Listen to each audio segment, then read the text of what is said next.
En su radio televisión online Madre Libertad presentamos nuestro programa estelar, Economía en Libertad. Para ello contamos con dos distinguidos economistas que con su sapiencia y conocimientos adquiridos nos van a orientar en temas tan trascendentes como son los de la economía ecuatoriana y mundial. Está con nosotros el economista Fernando Rivera y también el economista Enrique Verduga. Ellos van entonces a hacer de este programa estelar, Economía en Libertad. Muy buenas noches, distinguidos oyentes y televidentes de Radio Madre Libertad. Muy buenas noches, Fernando. Buenas noches, Enrique. Aquí nuevamente un nuevo programa, ya muy cerca de fin de año, y tocaremos temas realmente relacionados con la economía, que es lo que nos interesa, y tienen unos temitas que realmente puntualizarlos, Enrique. Sí, bien, hoy vamos a tratar el tema del presupuesto, pues que está en trámite en el Parlamento Nacional, ya fue presentado, ya hay algunas cifras que se conocen, y obviamente si hablamos del presupuesto, también eso nos deja entrever y qué modelo es el que está manejando el gobierno y cuáles van a ser las fuentes de financiamiento de ese presupuesto. Y finalmente, como cuarto punto, también no podemos dejar de tratar un tema que, si bien es cierto, no es directamente económico, está inserto en la realidad social y económica del país, como es el tema de la institución de dos legisladoras. Es el juego la moral política que sigue que afecta totalmente a la economía. La moral política, realmente queremos salir de eso, y parece ser que realmente todavía el país tiene obstáculos muy serios para poder deshacerlo. Bueno, recordamos también a nuestros teleaudiencia que estamos siendo transmitidos a través de todas las redes sociales, tanto como Facebook, Twitter, Instagram y YouTube, para que puedan hacer sus comentarios directamente sobre nuestra programación. Bien, Fernando, ya hay cifras, ya se conocen algunas cifras del presupuesto, y por ejemplo yo encuentro algunas novedades. En el presupuesto del año 2018 se puso un valor de venta del petróleo, que es una de las fuentes principales de financiamiento del presupuesto, la venta del petróleo. Tradicional. Sí, bueno, también hay lo impuesto a la renta, el impuesto al valor agregado, el IVA y otros impuestos, pero una fuente tradicional de financiamiento es el petróleo, aunque hoy día no se cuenta con todos esos recursos porque hay mucho petróleo ese que está prevendido. Pero en fin, se lo ha presupuestado, en el año 2018 se lo presupuestó a $41, por ejemplo, del precio. O sea, de la venta del petróleo para el presupuesto, para lo que estaba estimado, era a $41. Se calcularon los ingresos en base a un ingreso de 41. Se dio la circunstancia en el año 2018, se vendió petróleo a precio mayor a 41. Así ¿no es cierto? Entonces ahí quedó un excedente que el gobierno lo ha utilizado, según dicen, en cubrir varias deudas, en bajar un poco la deuda, ¿no es cierto? Porque hay un excedente. Pero entonces, como el precio del petróleo era de 41, para el año 2018 el déficit estimado era de alrededor de 7.800, 8.000 millones de dólares. ¿Qué es lo que han hecho ahora? Han hecho un artificio aritmético. Están calculando vender en el año 2019, lo cual es una medida un poco riesgosa. Riesgoso. Vender el petróleo o generar ingresos por venta de petróleo para el presupuesto a $58. ¿Qué pasa con esto? Con esto están generando un ingreso significativo al presupuesto, porque por venta de petróleo son $17 más. ¿No es cierto? Es verdad que hoy día el petróleo que el Ecuador vende, porque el mercado internacional está entre 78 y 80, pero el petróleo ecuatoriano tiene un castigo. Se está vendiendo arriba, se estaba vendiendo arriba de los 60 y pico, pero en estos días ha bajado y está por arriba, el petróleo ecuatoriano vendiéndose alrededor de 62. Son las consecuencias negativas realmente. Entonces se ha presupuestado, Fernando, a $58. Riesgoso. Lógicamente, como se eleva el ingreso, entonces el déficit baja. Claro. Y se presenta un presupuesto con un déficit de 3.800 millones de dólares. Ya no tan elevado el déficit, pero eso es si es que el año se cumple con esos ingresos.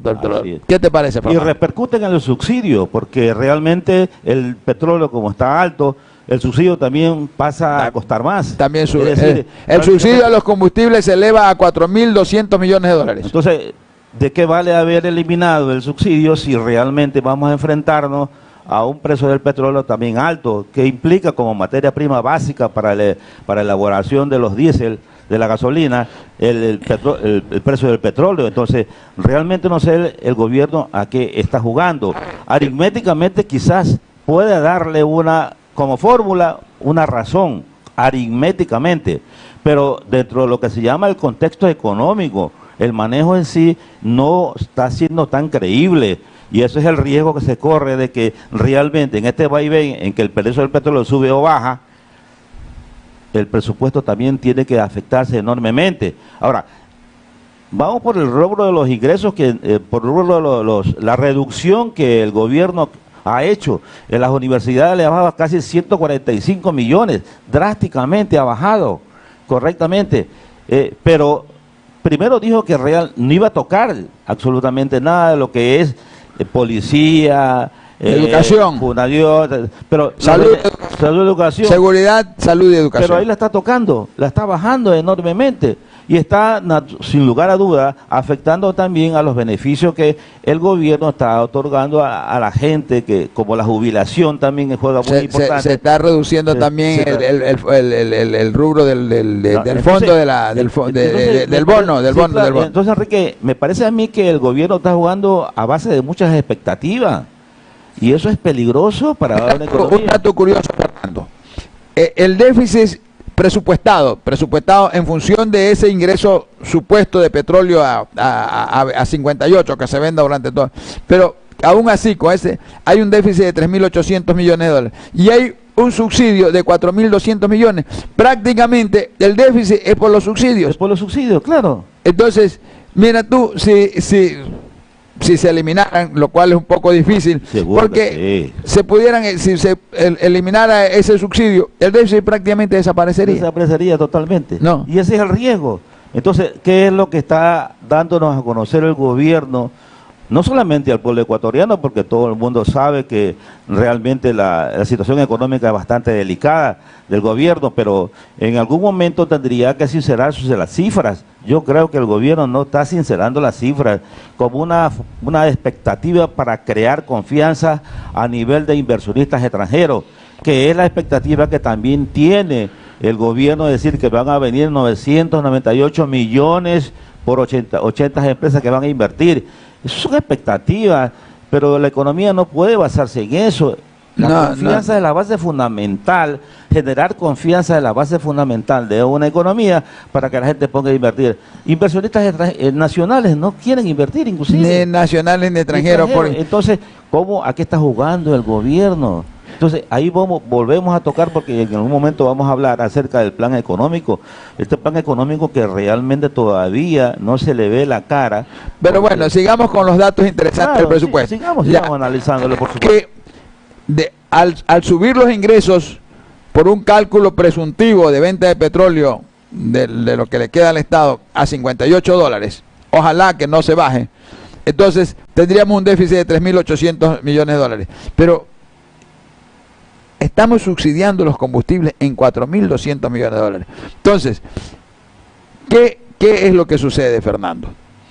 Que ningún gobierno, por los costos políticos, quiere tomar la decisión de realmente, yo no digo que se rebaje drásticamente de golpe en un solo año, porque sería catastrófico, pero hacer un programa y un plan de reducción de subsidios progresiva, de tal manera que se cree una conciencia en la ciudadanía. Bueno, la gasolina tal va a valer, este año se incrementa tanto, el próximo año, hacer un plan que permita que a la vuelta de 5 o 6 años este subsidio desaparezca y consecuentemente desaparezca esos déficits fiscales. Sí, claro, yo estoy de acuerdo en eso, porque aquí en este programa, en una oportunidad, y creo que tú mismo lo dijiste, no tocamos el gas. ¿Por qué no tocamos el gas?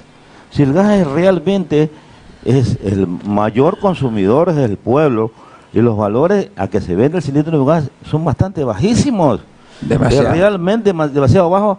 Ahí creo que tiene una herramienta donde puede topar el por gobierno. el temor político. Pero si el presidente dice que él no tiene intenciones políticas de prolongarse, No creo que él no eso. quiere reelegirse, No. que él ya se va, entonces si no está pensando en las próximas elecciones, entonces como dice Tiene que el dicho, tomar un estadista Claro. que piensa en las próximas generaciones, tiene que ir eliminando, no lo elimine de golpe, Por haga supuesto. un programa progresivo de año a año, incrementar 20, 30 centavos, que no va a afectar No mayormente afecta a la economía. nada. ¿Cuánto vale un cilindro de gas?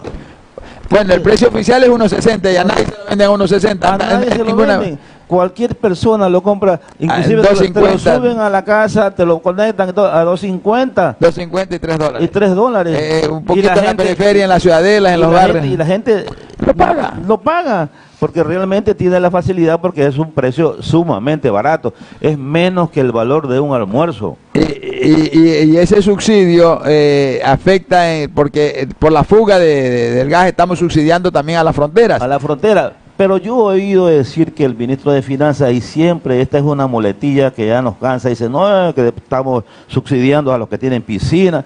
Eso es una soncería que habla el gobierno, que sigue a los millonarios.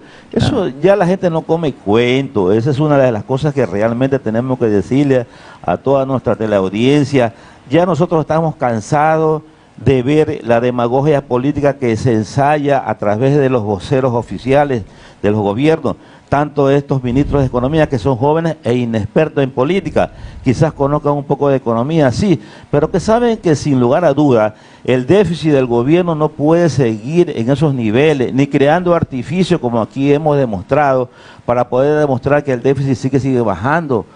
No podemos decir que presentan un programa que el déficit está bajando, pero porque tan ficticiamente le van a decir. Enrique, y tú también tienes que acordarte de que eso pasó con el gobierno de Correa, que apareció un día miércoles 2.500 la deuda al IE y el jueves ya no había nada. Es decir, las desaparecieron por obra de Mandrake. Sí, Mandrake. Entonces, a eso no debemos nosotros darle mucha credibilidad. El gobierno, yo creo que debe ser mucho más honesto, diciéndole al pueblo ecuatoriano que realmente necesitamos que el pueblo haga un sacrificio, y entiendo que el sacrificio ya lo ha hecho a través de aceptar el subsidio, eliminación del subsidio de la gasolina, porque no ha habido ninguna clase de protesta, ni los transportistas, nadie ha reclamado. Pero tiene que continuar con la reducción de los subsidios, definitivamente. Bueno, en todo caso, estamos en el periodo de análisis del presupuesto. Por supuesto, está en el Congreso está revisando las cifras, pero es muy poco lo que puede hacer el Congreso, porque la misma ley de presupuesto establece que el Congreso no puede alterar o variar cifras, no puede hacer ciertas observaciones y ciertas reajustes. En todo caso... Pero yo le oía a Pavel Muñoz, que es el presidente de la Comisión Económica encargada de aprobar el presupuesto.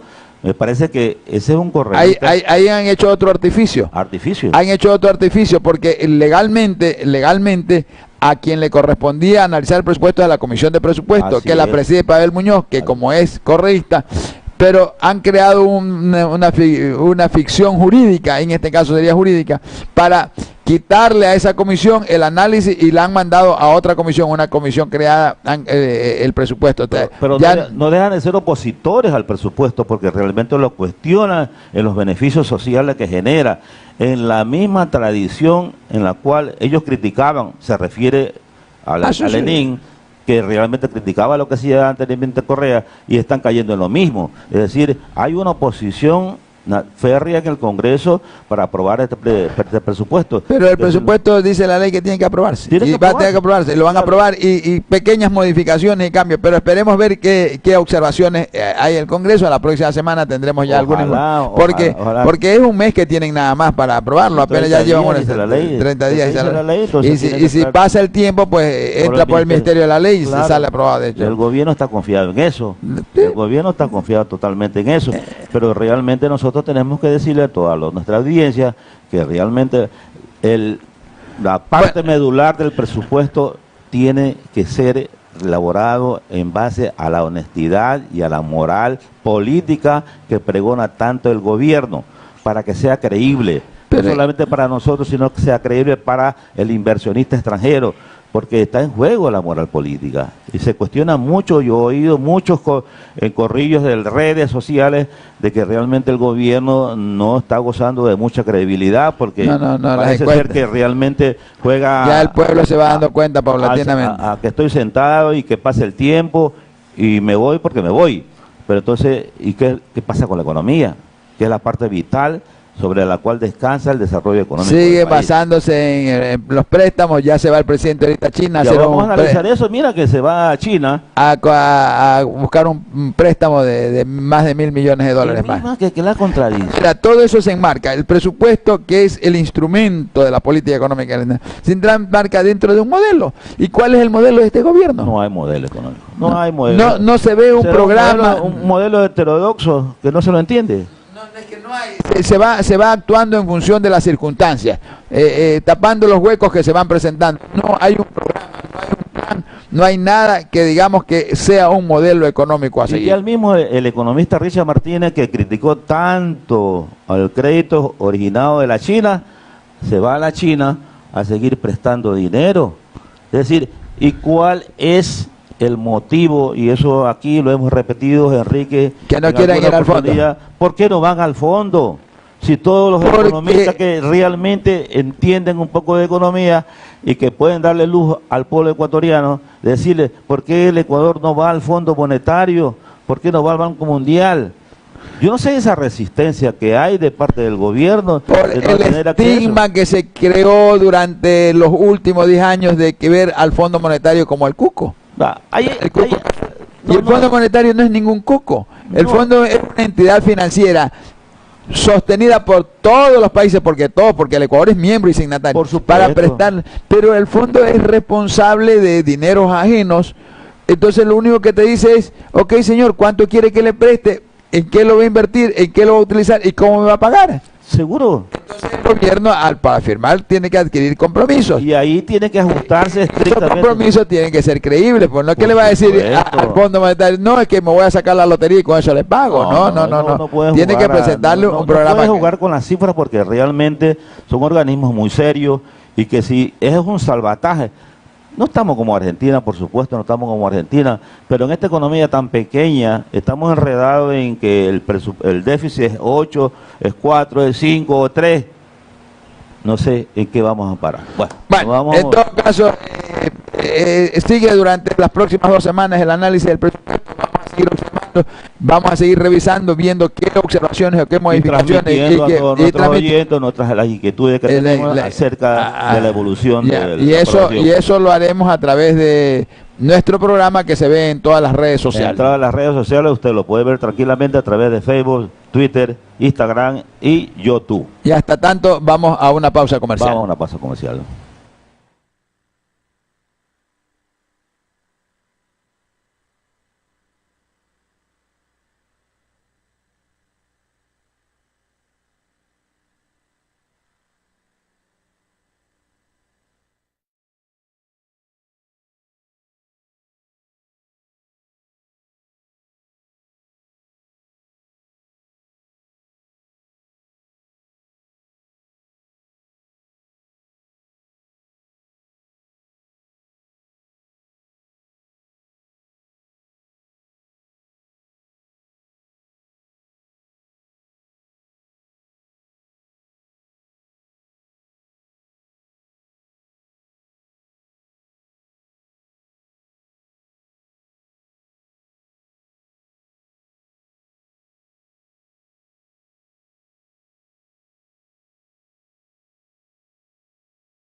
retomando el tema del presupuesto, del modelo económico y de las fuentes de financiamiento de este presupuesto, que vemos que está apretado el gobierno. Mira tú que para el cierre del año, que tienen obligaciones como el 13º sueldo y todo, no hay los recursos, y desesperadamente viaja el presidente a China a obtener un préstamo. ¿En qué condiciones? ¿En qué circunstancias? No dicen.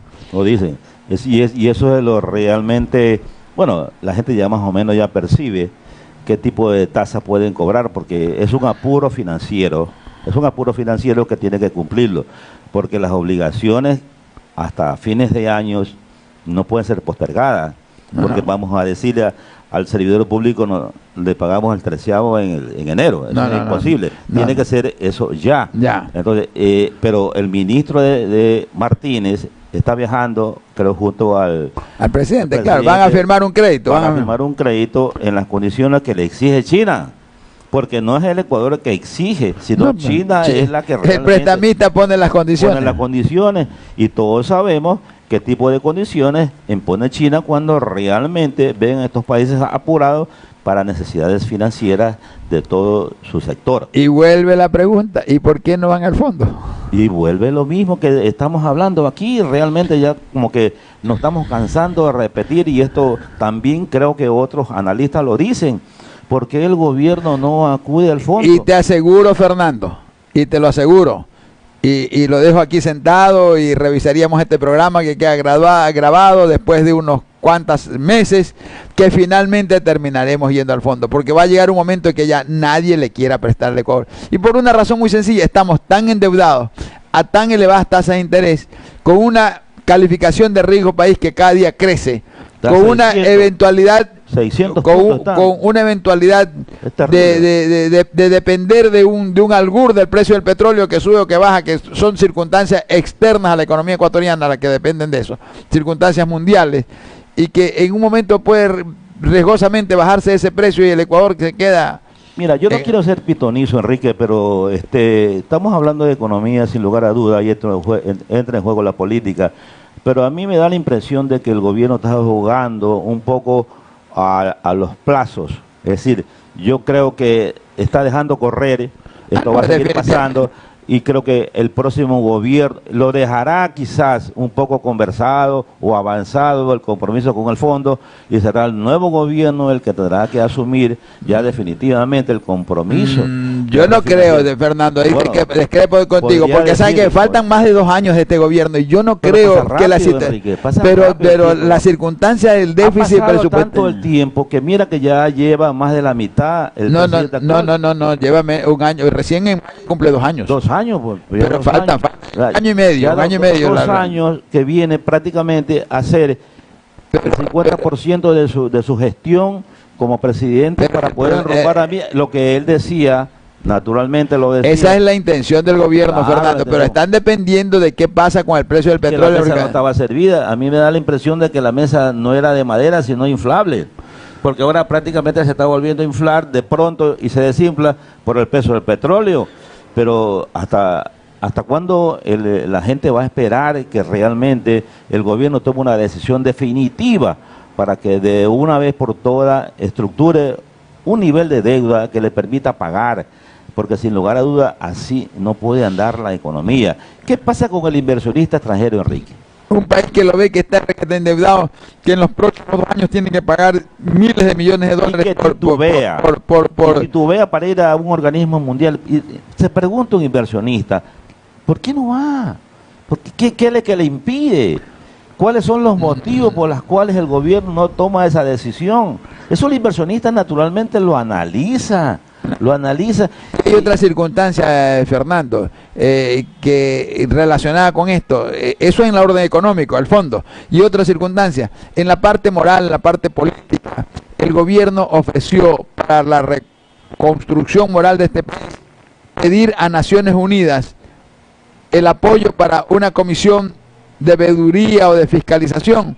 Lo ofrecieron y no toman esa decisión, y se la vienen reclamando muchos políticos y muchos periodistas que no se hace una petición a Naciones Unidas para que venga realmente jueces extranjeros e internacionales a hacer un seguimiento serio de los actos de corrupción, y no lo quiere hacer el gobierno, porque está el gobierno lleno y plagado de gente que está comprometida con la gestión anterior y obviamente no van a querer. Y yo diría también, arriesgando un poco el comentario, de que el presidente mismo está comprometido, porque fue parte del gobierno anterior. Todo el presidente, la vicepresidenta bailaron en pie el día que se aprobó la reelección de Correa. Eso hace pensar que, sin lugar a duda, el hecho de que haber ofrecido solamente a la televisión nacional, sino internacional, de que él iba a pedir, y antes de ayer o la semana pasada lo vi al presidente un poco preocupado, yo por lo menos lo vi preocupado,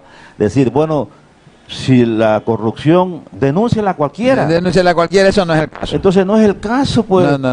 Entonces, ¿en qué país estamos? No tenemos control. Pero ¿cuál es la razón para no pedir la colaboración de Naciones Unidas, como lo han hecho los países centroamericanos y que están llevando a la cárcel a presidentes? Por supuesto, y aquí... Hay el temor, porque, como dice el dicho popular, hay rabos de paz. Claro, y el que dice también que nada teme, ¿cómo es?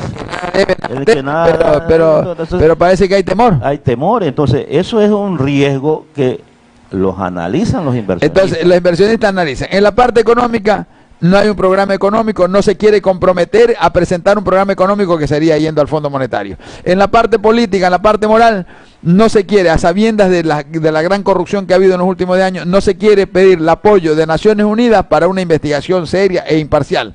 Entonces, ¿qué dice un inversionista? ¿Cómo voy a ir a ese país? ¿Cómo voy a llevar mis capitales? Demasiado riesgo sería invertir casi 1.000, 2.000, 3.000 millones, ahora que ya... Y el desempleo sigue aumentando, te digo, Enrique, porque el gobierno prácticamente abandonó toda la obra pública, que es la que generaba empleo, en el caso del presidente Correa, que infló demasiado los presupuestos a base de la obra pública y contrató gente.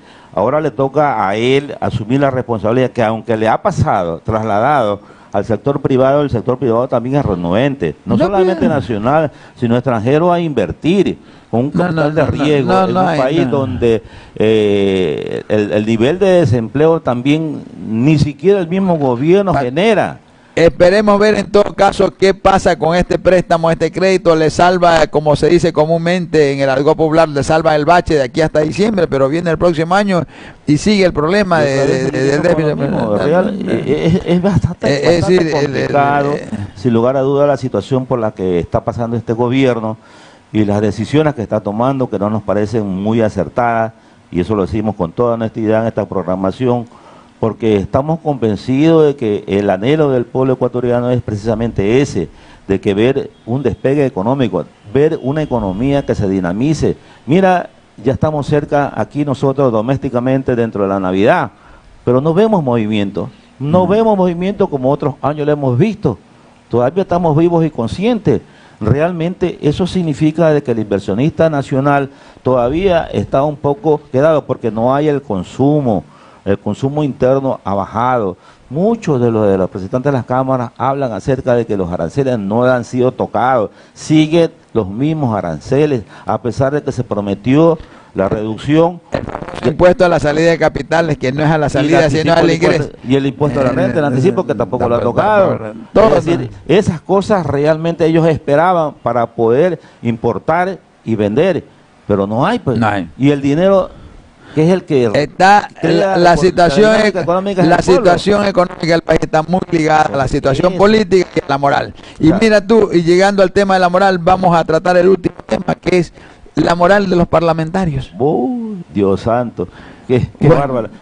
Mira, siempre hemos pensado, Enrique, de que nosotros hemos peleado en el género femenino para que se le dé espacio en la política, porque también, sin lugar a duda, tienen derecho. Eso es ineludible. Muchos siglos y décadas rezagado. Ahora ya el espacio fue dado a las mujeres para que realmente forma parte de la legislación, forme parte de la solución de los problemas del Ecuador, y nos encontramos que prácticamente todas las personas, las distinguidas, sin lugar a dudas, que están metidas en glosas, las que ya están glosadas, y otras que acaban de ser echadas del Congreso, de la Asamblea. Destituidas, Echadas dos señoras totalmente parlamentarias. por conductas inapropiadas que realmente eso va contra la moral. Es decir, ¿cómo vamos nuevamente a elegir mujeres que Bueno, yo no realmente... creo que eso sea un factor tampoco, porque por dos no vamos a jugar a todo el género Sí, femenino. pero, Más bien yo iría por el acto de pero decir veamos los la- valores y los principios veamos morales de las personas. La en general. cultura tradicional de nuestro pueblo generalmente tiene esa tendencia a pensar. Eso es lo que realmente pasa.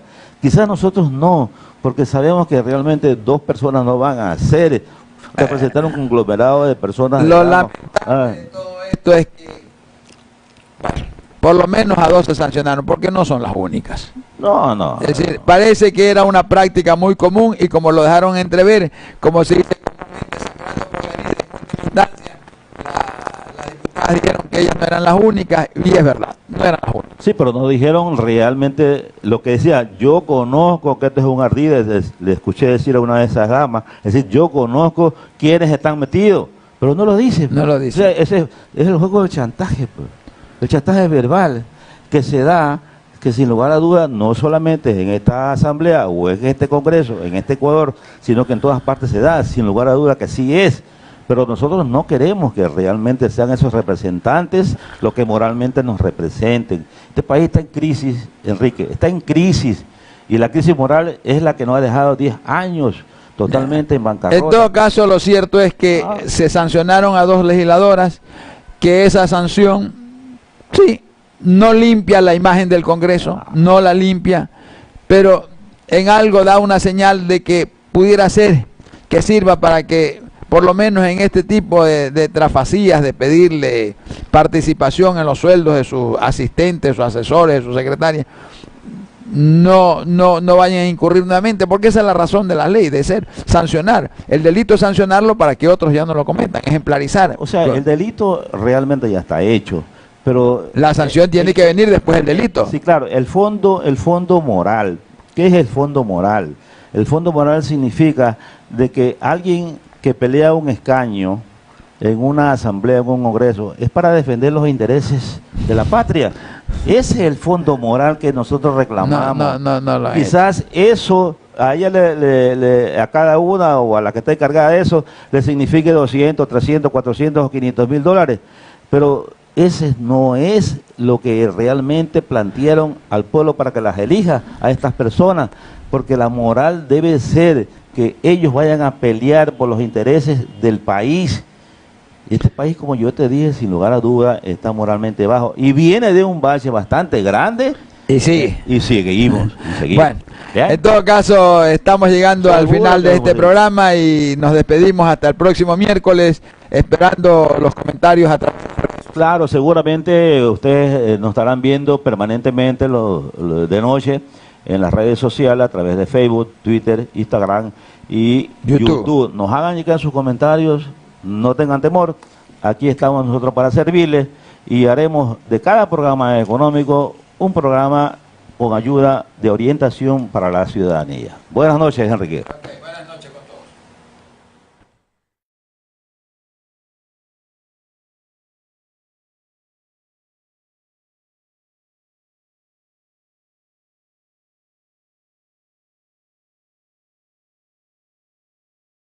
Hemos presentado en Madre Libertad, su radio televisión online, el programa Economía en Libertad. Esperamos que haya sido un programa que satisfaga sus aspiraciones de introducirse en el mundo de la economía. Para ello hemos contado con dos distinguidos economistas, Fernando Rivera y Enrique Verduga Vallejo. Les decimos hasta la próxima, amigos.